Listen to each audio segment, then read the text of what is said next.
When I was in middle school, my mom, who was a teacher, was honored on a national talk show. Years earlier, she'd helped a young student through an existential crisis. That student nominated her, and for one shining moment in a decades-long career, she got some public recognition. It is not an exaggeration to say that teachers save lives. They do.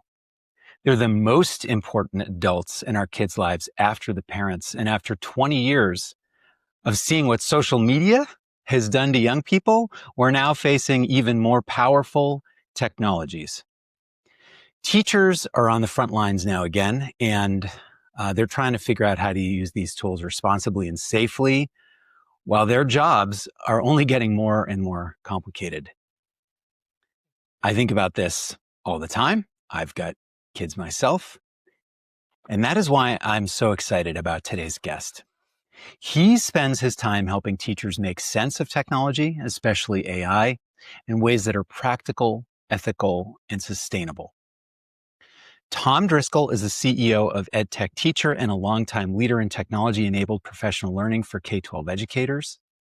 He's formerly a district director of digital learning and has led large-scale professional development, rapid cycle ed tech pilots, and coaching programs. Tom's also published widely on educational technology. Welcome to the Learning Experience Ops Show, Tom Driscoll. Thanks so much, Jason. Truly happy to be here today. So glad we're doing this. So let's jump in first with a couple of quick lightning round questions to kind of get us to the ball. I know you're a sports guy. Let's do it. All right. So if you have to give a short elevator pitch to somebody about what you do, and you've got 30 seconds or less, what is that pitch? I'll do it in 5 seconds. I help teachers. Lovely. There you go. I help teachers. I help them do their job because they need support, and what they do is so valuable. And that's what we do. Our mission is about helping teachers in the classroom. And that's our core vision. Beautiful. Yep. All right. Well, maybe this next one is easy. Next lightning round question. What do you love the most about your work? So I love the fact that I can not only help teachers, but help them experiment and be creative. And that's what I love more than anything, is that educational technology has unlocked a lot of educators' creativity, and not just with projects, but their own instructional design. So I just love the fact that we can design with them as creators. When you are absolutely dialed in at work, what are you most likely to be doing? Typically, I love to create myself. So I love to design and create resources for teachers, but also I love collaborating with others to create. So creating with other teachers, with other professionals, that is what I truly dive into and love. And what event or moment inspired you to do what you do? It's actually my second year teaching. I was first getting into educational technology. At the time, it was a projection screen and with slides, and everybody was like, "Ooh, wow!" But I was like, "All right, just something as simple as not turning my back to the class and writing on the board." I was like, "Wow, just that tiny little shift can change how I teach a class," and that kind of got me hooked. And then I just took off from there. These have all been pretty positive. This one is maybe a little less positive. What are you most anxious about for the future? I am anxious about, frankly, the profession. I think the teaching profession, as you alluded to in the beginning, is in some ways not supported as it should. Teachers are not necessarily supported as much as they can. And what I'm worried about is that as challenges come up, teachers again are going to become that proverbial punching bag, which they shouldn't be. I feel like they should be revered in our society. So what I'm worried about is that we're not going to put enough emphasis on the value of teachers and how complex this profession actually is. And it deserves the attention of other professionals. What is something teachers will have to change because of AI, but you don't want to change? So one thing that almost every educator is going to have some type of basic AI literacy, particularly with generative AI. I think that's good for most scenarios, but I think it really does put some teachers in a pretty difficult spot because there's really no off-ramp to this one. Like, you kind of have to get some basic core skills, and some teachers are really not in a position to jump in right now. I think they can get there, but what I don't like is that, it seems like it's putting a lot of pressure on teachers that are already stressed. So, that's kind of tough for me to swallow. And that's where I think particular teachers that are going to have a longer learning curve with AI, they're going to need more support, not just people telling them they need to learn it now. They need help. So I really think that we should focus on that. Last lightning round question. What's a book, movie, or podcast that has nothing at all to do with work, but shapes how you think? One podcast I listened to that probably no one ever remembers, one of the first, was called the Google Educast. It was the dorkiest thing ever, but it was about 10 years ago, it was a bunch of, maybe more, these Google certified educators when Google for Education first started. And I was kind of new myself, and I just loved listening to other teachers share their stories. And it really did I want to be part of that community. So that was a big one. Nobody's probably ever heard of it, but that got me into this, or helped get me. Definitely have not heard of that one. That's a good throwback. That's a good throwback. Yeah. All right. That's it for the lightning round. We can get into some of the other questions. And I'm just going to kind of start with big picture. Can you describe your job at EdTechTeacher and what EdTechTeacher does? Right. So, as I mentioned at the beginning, we help teachers. And in the way that we do that is through professional learning experiences. We provide a wide variety of them in different formats. But the main goal is to help support them where they're at, but then make it firmly grounded in sound pedagogical practice. Right. So our company has expert educators, instructional designers. And what we try to focus on is how can we leverage technology in the service of learning, right? So you're an expert educator. Say you want to focus on, say, inquiry-based learning or mastering or whatever it might be. We take those pedagogical practices, we provide support on those practices, but then also weave in how can you leverage technology to enhance those practices. And a lot of it is through discovery. Like, a lot of teachers maybe just find new ways to do things that they've never heard of through our sessions, or just different ways to think, which is great, because I know like teaching can be a lonely profession, right? My first 4 years teaching, I don't think I had one person ever really come in and talk to me about teaching ever or give me feedback. It's very isolating. Wow. So what we can provide is that community, whether it's individual folks that, we had about 17,000 people on our newsletter just because they want to see, what are some resources that we're sharing out. We do a lot of free live webinars. We do online courses. We'll talk a little bit later about a new program we're launching with IBM to provide free training across the country. But yeah, really just helping support teachers, whether they're a sole teacher in a classroom or maybe a whole district wants to make a move. So we also work with school leadership teams to decide, how do we want to scale things? What do we want to practice? Do we want to do a quick pilot? So that's the core way that we help. The other way that we help is also through our partnerships with some of the ed tech companies. So for instance, Adobe for Education, we're a partner with them. And say a school district has an Adobe Creative Cloud license, our team can go in and show teachers like, hey, you might be a second grade teacher. You're not teaching, Adobe Premiere, but you could use Adobe Express to create these awesome projects with your kids in second grade. So it's kind of taking a technology that maybe school already has, but helping them discover different ways that they could use it across the curriculum in really creative ways. It's just really fun work. I enjoy what I do. And it's constantly changing. So, because as the world changes, we change with it, and we help teachers get there. It's definitely not a boring No. area of the world that moves at a snail's pace. You are definitely, I would imagine you're learning nonstop. Right. But I will point here though that like there is that clash between the field and the institutions of education. Right. I mean, they move at a glacial pace, right, as far as change. So that's the other thing that we try to help with is how can we get things moving in a responsible way? Because a lot of school districts, they, for whatever reason, things go very, very slow. So what we can do is help come in and say, hey, we're going to ramp these people up. We're going to help them get comfortable and confident in doing this. And then we'll also help you make this a common practice, because what I worry about is equity. Right. And you think about it, like in a school, your student's future shouldn't just depend on what individual class they're in. Like, all the teachers should have that same skill set, right? Or at least that same competency. So what I worry about is some districts, like say right now, like with the AI piece, maybe they do a 1-year AI cohort and then they're like, okay, we're good. No, you're not. Like, all you did was have that one cohort ramp up and you didn't help anybody else. We also help districts take the things that do work and just help them scale it so then every educator can have access to those practices. What are that scale piece? I hear you. I mean, sometimes the hardest part is figuring out how to get a foothold to do a new thing.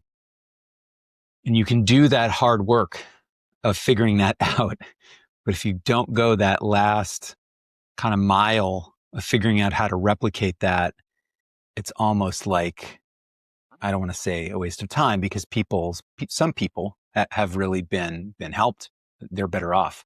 Mm-hmm. But how do you think about that skill piece? How do you do that effectively? How does a district or a school do that effectively? Yeah, I mean, schools do it a lot of different ways. When I did work in a school district, we did do a lot of collaborative work with others in the region. So I think working with different networks to get support helps. But within your district, typically what you need is some type of time commitment. That's the biggest thing. It's time. You have to reserve time for this. And that is by far the biggest barrier. It's not money. It's not funding. It's not, do we know what to do? It's time. Teachers don't have enough time. So if you truly want to scale something, you need to provide them with the time, right? Give them some time to dig in, to try, to work with their peers.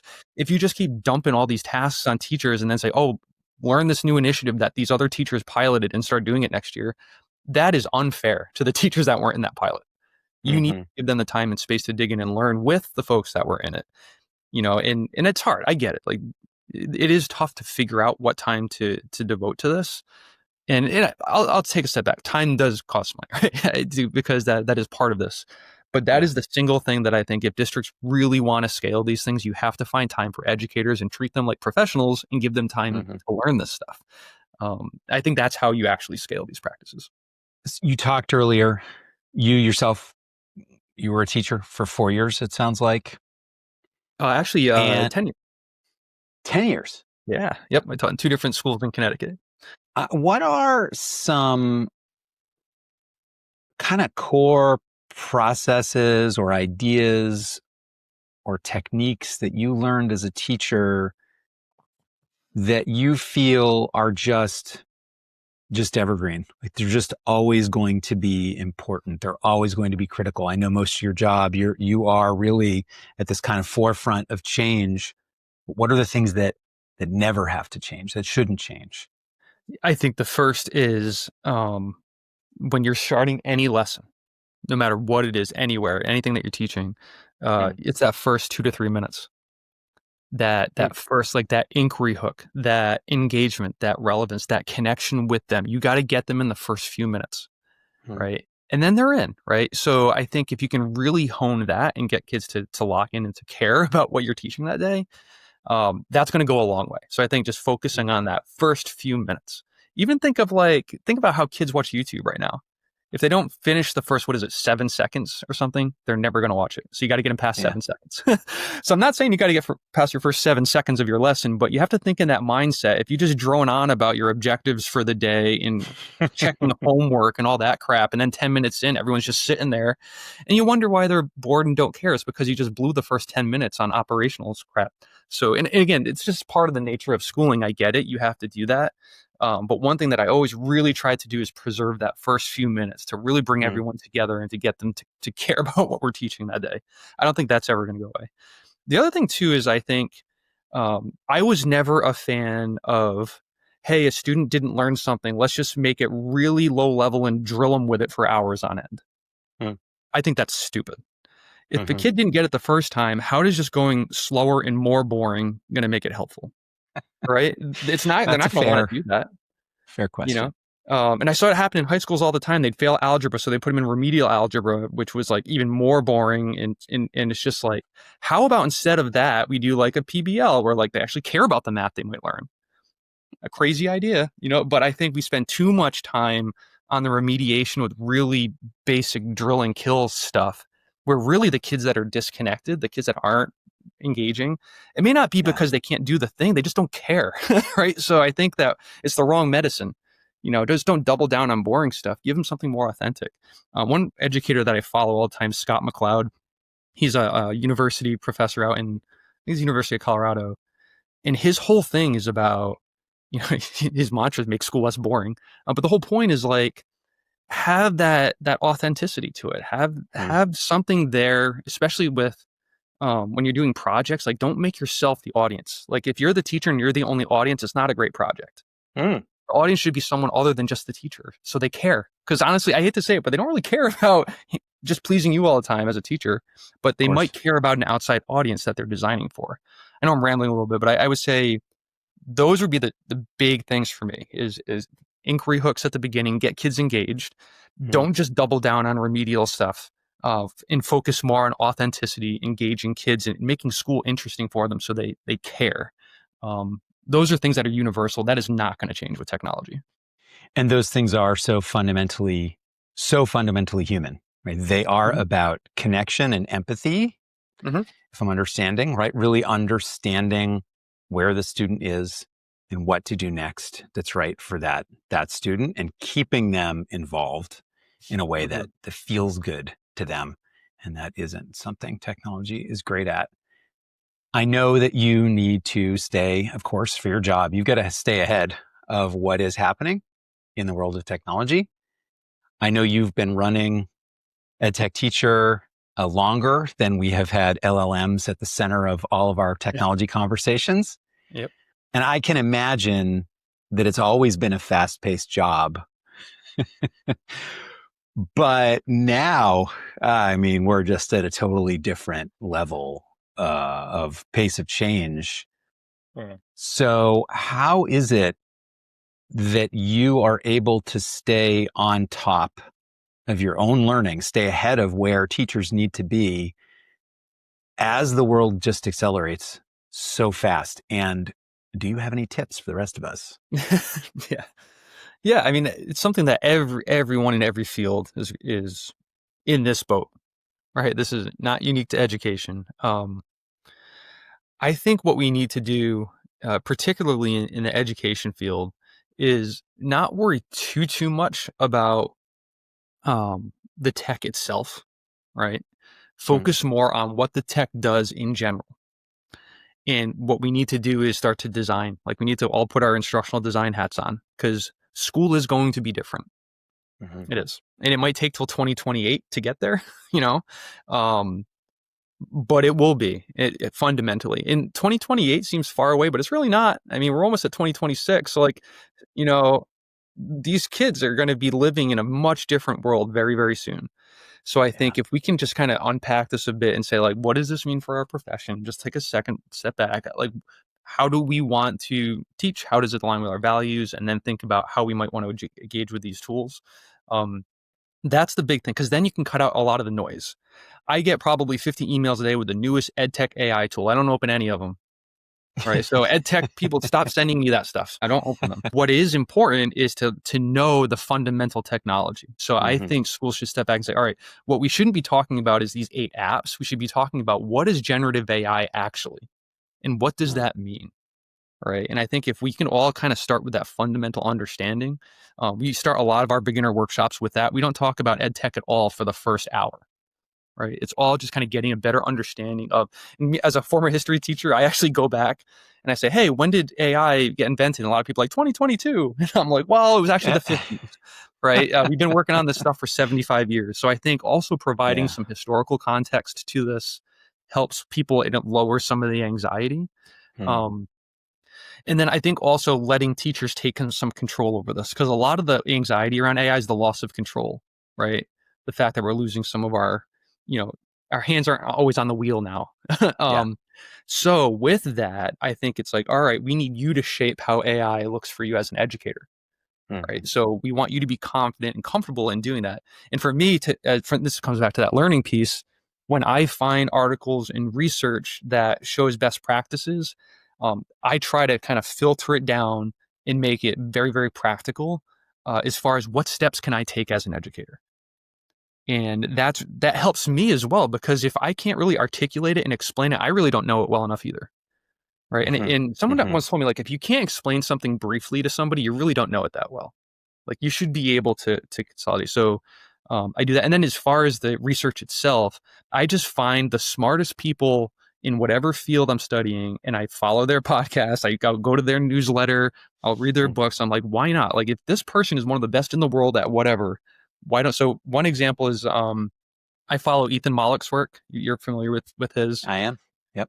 He was really one of the first educators, I think, that really just jumped out on this and shared how he was doing it. And he even admits, he's like, I don't really know what I was doing at the beginning, but I shared it publicly. So I think getting involved in some of those public conversations around this with the experts and then bringing it to your field helps. I didn't just go out and say, I need to find AI experts in education. I mean, I went AI experts, and then I went, all right, how might this apply in education? Then I went down, how could AI help with education? And then I filtered down more. But I always start with like the smartest people in the field I could possibly find and learn from them, whatever I freely can online. And then I kind of work my way back into like my specific niche. That is some very good, very applicable advice. I want to go back to something you said about fundamentals. This is a theme that has come up over and over again in my conversations on this show. With people who have totally different jobs, completely different areas of focus, but this idea, when we start talking about technology in the future, there has been this common notion that the best way to handle it is to make sure we're not abandoning our fundamentals, that we understand them, that we're doubling down on them, that the fundamentals are the things that allow us to be effective with technology, that allow us to stay centered and have a goal and know how to get to it. Because if we don't have our fundamentals, we literally can't use the tools, because then it's just random. We have to have the fundamentals. So I appreciate you bringing that up, and I wanted to highlight that. We talked a little bit already about the dynamics in a district. I'm curious to hear, is there a common mismatch that you see between a district's AI ambitions and the teacher's day-to-day constraints, like prep time or grading load? Or what is that mismatch? Is there a mismatch? So the biggest disconnect I see right now is really more of a timing thing. But I'll hear a lot of school leaders and district administrators, even people outside of education, say, hey, AI is going to help make teachers' lives easier. It's going to make it better. It might reduce burnout. It might help get more people into the field. Then you go into a classroom, right? And the teachers, spinning around trying to keep kids engaged. The kids are cheating with AI. They're trying to catch them. There's no policy. They're trying to figure all this stuff out. It's kind of chaos right now as far as AI in the classrooms. And part of this is because this was our former, one of our founders, Justin Reich, up at MIT. He actually coins this as an arrival technology, right? So he said, most districts, we have rollout technologies where a district will plan things and roll it out over years. AI just arrived. 2022, 2023, it's here now. And districts had no time to really plan a rollout. All they could try to do is randomly block stuff and get AI detectors, which I think should be illegal. But I think they were really scrambling and they've been behind. So I think that's one of the problems, that teachers are kind of caught in the middle here, where districts, and understandably, didn't have a plan for this because it just happened. So districts are now trying to come up with a plan. But in the meantime, the teachers are in the classroom trying to plug the holes in the boat, because there isn't really a clear a widely understood use case for AI at scale yet. It's still in that tinker phase. And there's not a lot of safe tools for kids yet either. It's very limited. It's not like kids should just open up ChatGPT and use the tools anyway, even if it did make sense, because it's not safe. No. So I think there's also the disconnect with what can teachers and students even use right now. It's not as much as you'd think, especially for free stuff. Almost everything's trying to charge you or has some type of freemium built in. The only one I even know of is Google Gemini. That's the only one that's included for free for school districts. Everything else is a paid tool. So I think teachers feel a little bit hamstrung on that end. And I actually hear some say that AI is not helping them. It's actually making them more anxious, partly Mm. because of cheating, but also because how much they're now going to have to learn on top of everything. So it's just a lot at once. So I feel like at the district level, there's a lot of promise and potential, and I get it. But I still feel like teachers are struggling in the class right now to kind of manage through this rocky rollout, if you even want to call that, of AI in education.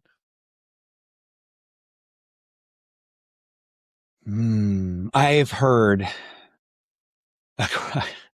across industries a really similar kind of example, or Mhm. about the conflicting ideas that leaders have, Mhm. and and the actual realities on the ground. Yeah. Actually, here's another question for you. Do you, in your experience, how familiar are leaders who are responsible for, faculty and students? How much personal experience do they have with AI in your experience, and how much should they have? I've been surprised at how much they have, frankly. Mm, mm, Because this is kind of my second go around with this. Like my first big thing with districts was like one-to-one computing in the classroom, and that was a big rollout. And back then, yeah. like maybe 10, 12 years ago, maybe longer for some districts, a lot of the principals had no idea. They didn't even know Mm, what a Chromebook was, and they were leading a Chromebook rollout, right? So there was very big disconnect. But I mm, almost feel like maybe just because of like COVID and everything that happened during distance learning, I feel like a lot of administrators are more skilled now than they were even 5, 10 years ago. It also might be a great. demographic shift. Maybe there's just more younger folks that maybe they were a principal during a one-to-one rollout 10 years ago. Now they're the superintendent. So I Hmm. feel like we're getting more leaders in that have experience with technology. So that's a good thing. Um, the one area that no one has experience with, though, is implementing generative AI in the classroom because it is literally brand new. So that's the thing that even if they are really good at tech, it's new for everyone, no matter who they are. So we actually do a lot of training with just leadership teams, and frankly, it's almost the same training we do with educators. It's not a whole lot different. It's like, what is AI? How does it impact education? But the only spin on that is we also show them how AI can help them perform better as school leaders. Mm. And we found that if we can get them using the tools to help them just perform their job tasks better and to learn, then they can translate it better into district policy. So that's been one of our angles is like we'll do some workshops with leadership teams, but also show them very concrete examples of how they could use this as part of their leadership skill set. That's great. I mean, for me, this does feel like a technology that is really hard to understand unless you use it a lot. You have to try it. Uh, You have to use it. you have to, and unlike other things where if you kind of get it, you get the concept, and if you're responsible for somebody else's work using that technology, Hmm. you can more or less understand what to ask them, how to direct them, right? How to view their work. And AI it just doesn't work that way.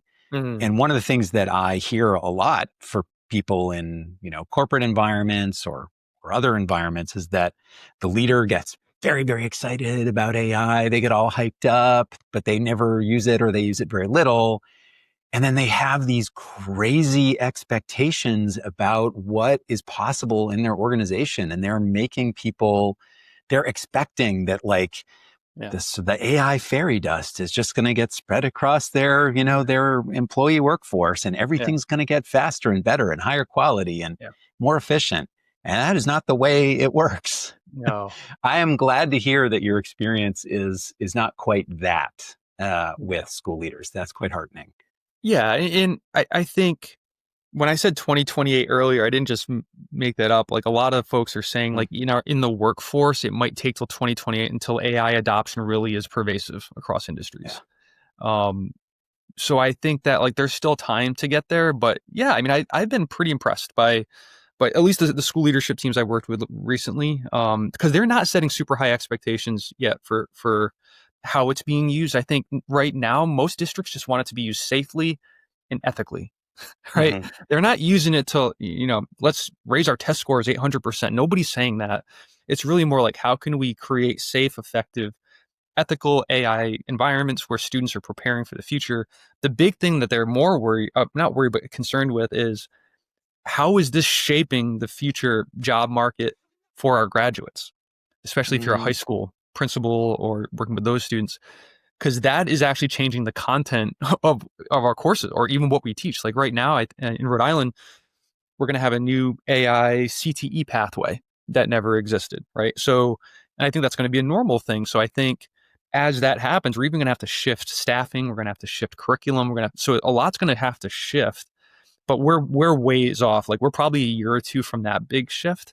But that's something that district leaders are going to have to start planning for too, is like even our staff is probably going to change. Like what teachers we have and what positions is going to be different. I remember that happened with, and this isn't a new thing either. There was a wood shop teacher where I was a digital learning director. The wood shop teacher retired. It became the STEM lab, right? So this stuff happened. Like a lot of districts will just take an old program, and usually they won't make the teacher leave, but once they retire or whatever, they'll take it's like, okay, that program was great in 1975. Let's make like a STEM lab or AI or whatever. And unfortunately, that's the way districts work, right? It is what it is. Yeah. But I think the opportunity there, though, is that as those opportunities come up, that's when we can start to rethink and reshape what it is that we're teaching, how we're teaching it, how we staff it. But yeah, I don't think that's changing too fast, because like if we're going to go off the 2028 thing, like it's going to take a while for like all these industries to really, really fundamentally change. But it's conversations that they should be having now, right? Because if you're in high school now, that is the world you're going to be going into. So they need to start getting ahead of that. It's just an impossibly moving target. I mean, we've been having this conversation for decades. I mean, well before AI, we've been saying, well before, yeah.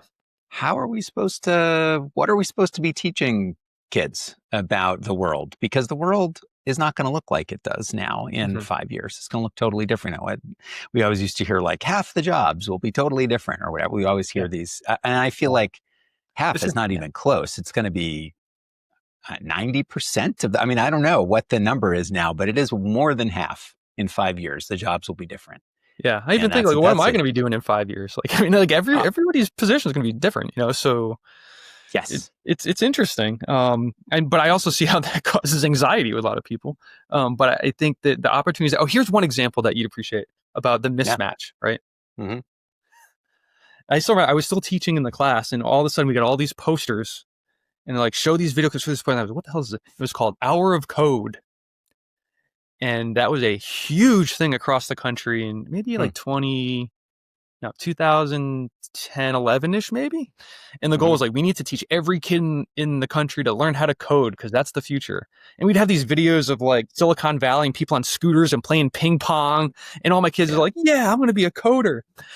Now look at it. I mean, low-level coders are getting laid off in mass right now. So and honestly, parents are pissed because like, say you were a parent back then and you had your kid get into all this stuff and now they're like, what the heck? So I do get it. It's a problem. It's a challenge, but I think that it's one that we can't ignore either. I mean, we got to keep shifting. I said it earlier, like if you're not moving, you're falling behind right now. Yes. You've just named, this is a triggering subject for me that you just brought up around this incredible push by the tech industry, by tech giants in particular, to teach every kid how to code. And that the message over and over again was, these are what jobs are going to be. And now, as soon as it was possible for them to replace those jobs with technology to do those jobs, they have done that. I am deeply skeptical. I mean, I use these tools.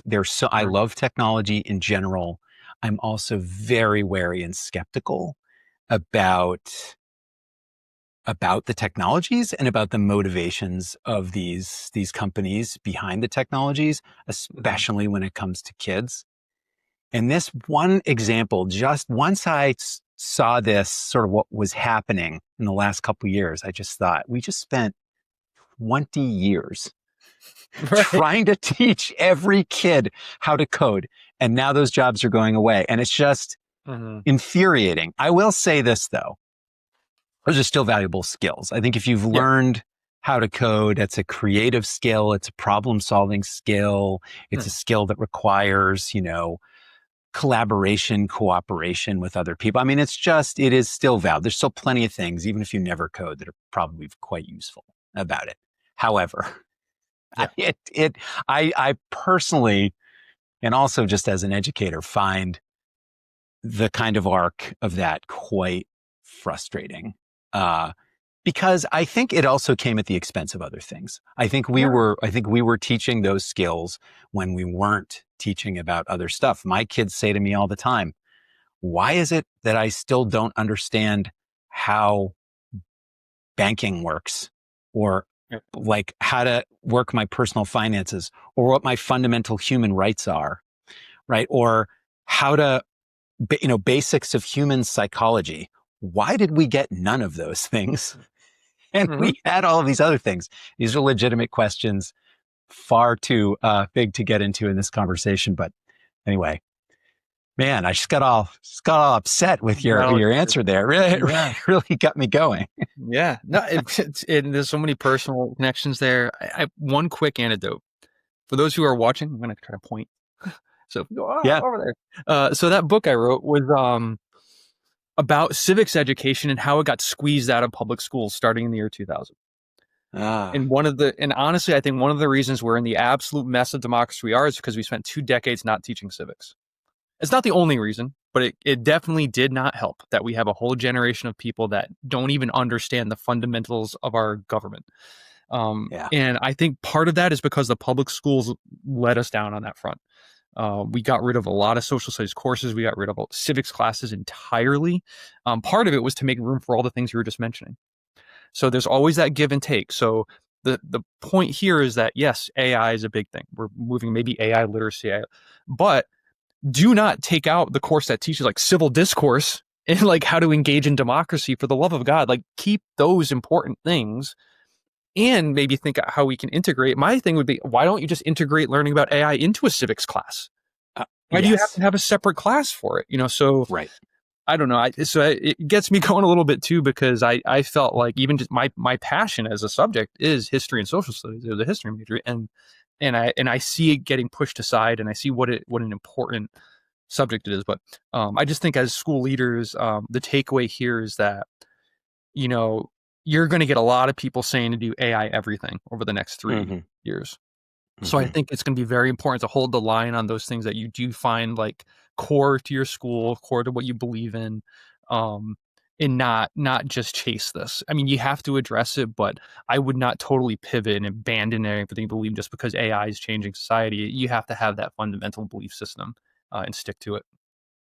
You have mentioned a couple times that you kind of circled 2028 as a Mhm. year that we should be thinking about. What are your predictions for 2028? Yeah. So, first of all, I think the way that we interact with the web and with the internet is going to be fundamentally different.